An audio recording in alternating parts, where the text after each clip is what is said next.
Imagine a world where your college choice isn't just about academics, but about Saturday nights under stadium lights, where the roar of the crowd can dictate the course of your future, not as an athlete, but as a student. This is the reality we face today. College football has shattered the boundaries of what traditional sports mean and raised the stakes, making these large state schools as competitive and exclusive as the Ivy League institutions, which once sat as the pinnacle of higher education. This radical change isn't just about touchdowns and trophies, though.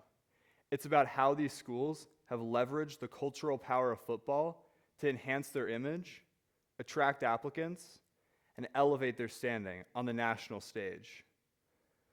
Football's influence on college admissions have reached levels that are unheard of. Now, more than ever, there's a pressure for a school to perform every fall. A winning football season can lead to a boost in applications by up to 20% at certain universities. This effect, nicknamed the Flutie effect, after Boston College quarterback Doug Flutie's dramatic game-winning Hail Mary pass in 1983 season, highlights this phenomenon. For Boston College, the year following the dramatic pass, they received a 16% increase in applications. Another example is the University of Alabama, one of the most dominant college football teams in history. Following their 2017 national championship victory, they saw a 14% increase in applications. These increases don't simply boost numbers, though. They elevate the academic profile of these universities. With more applicants to choose from, college can select students with higher GPAs and test scores, thus climbing academic rankings. Overall, a successful football season can be a game changer for universities looking to boost their school status. But this story doesn't just stop at admissions. Football's effects extend beyond academics and selectivity, but can also shape the resources and opportunities available at these schools.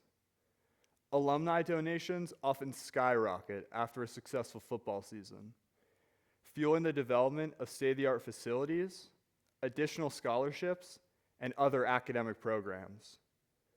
One example today is Texas A&M University, which raises $100 million annually in athletic donations, a majority of which is driven by the football program. Similarly, the University of Georgia, another dominant football school, generated more than $203 million in revenue in 2022, with a large portion allocated to academic programs. These donations do more than just build the athletic department. They've become a dependent upon resource that would severely cripple universities if they had to go without them. Donations like these ripple across campus, funding everything from cutting-edge research facilities to expanded honors programs and other academic programs. Michigan State University, for example, just finished work on a $50 million new STEM building, using largely football-related funds. This shows that donations simply don't build the football program, but they can ripple across campus, enhancing opportunities for students far beyond the gridiron. These vital resources not only elevate the school's academic prowess, but can also create a positive feedback loop of prestige and appeal. The investment made to these schools' infrastructures can draw top-tier faculty, researchers, and students.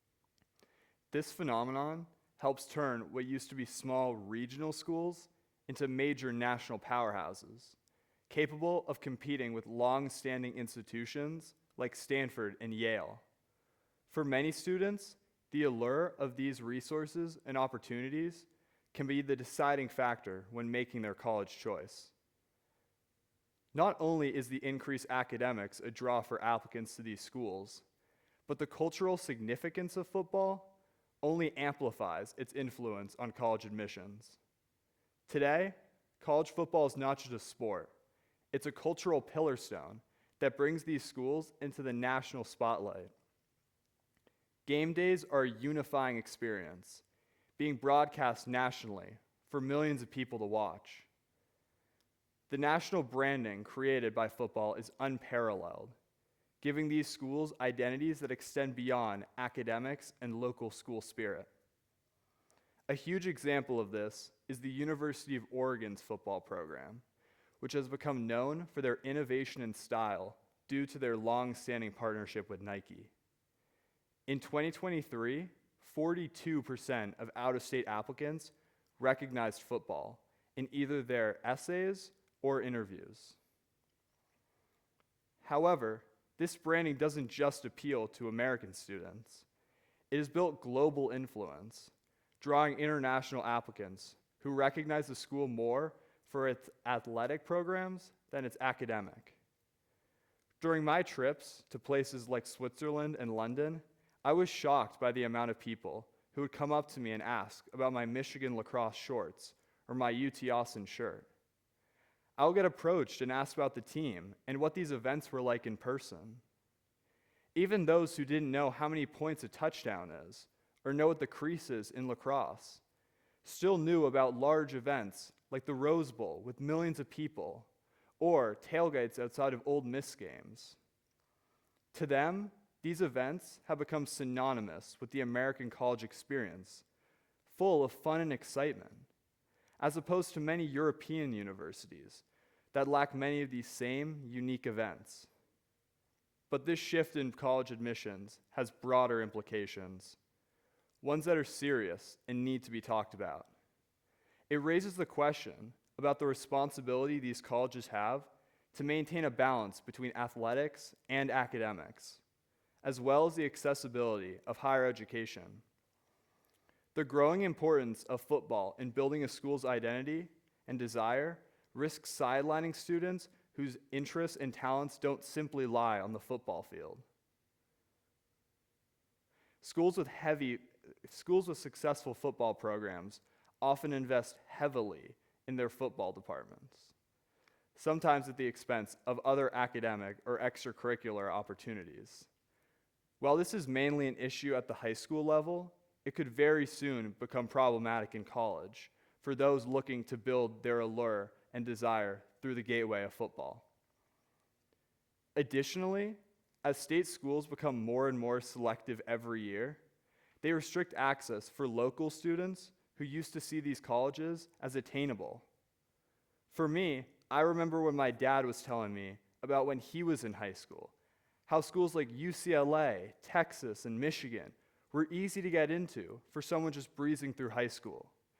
But today, those same colleges only accept top-tier students, those who spend tireless nights studying just for a chance to get into these universities. So the question is, if these large state schools are no longer reasonable for the average American student, where will they go? The challenge, of course, is then to strike a balance. Two questions that I have is, how can we utilize the benefits of football's influence while ensuring that academics remain the focus? And secondly, how can we build these schools' status and desirability without completely restricting these students who still want to go there? One way to address the first problem is to increase the transparency and honesty about how these athletic funds are allocated. By demonstrating that football-related funds are used to support the entire school rather than just the athletic departments, schools can ensure that the benefits of their donations are felt and seen across the entire student body. Another approach is to highlight to prospective students and their families factors beyond football culture when evaluating colleges. While a vibrant football culture can enhance the college experience, it shouldn't overshadow other factors like academic programs, faculty expertise, and campus resources. To close, football may dominate weekends, but education shapes lifetimes. The next time you or someone you know is considering different colleges, take a moment to look beyond the game and what that school really looks like to you. Think about what that school offers in its entirety. academically, socially, and personally.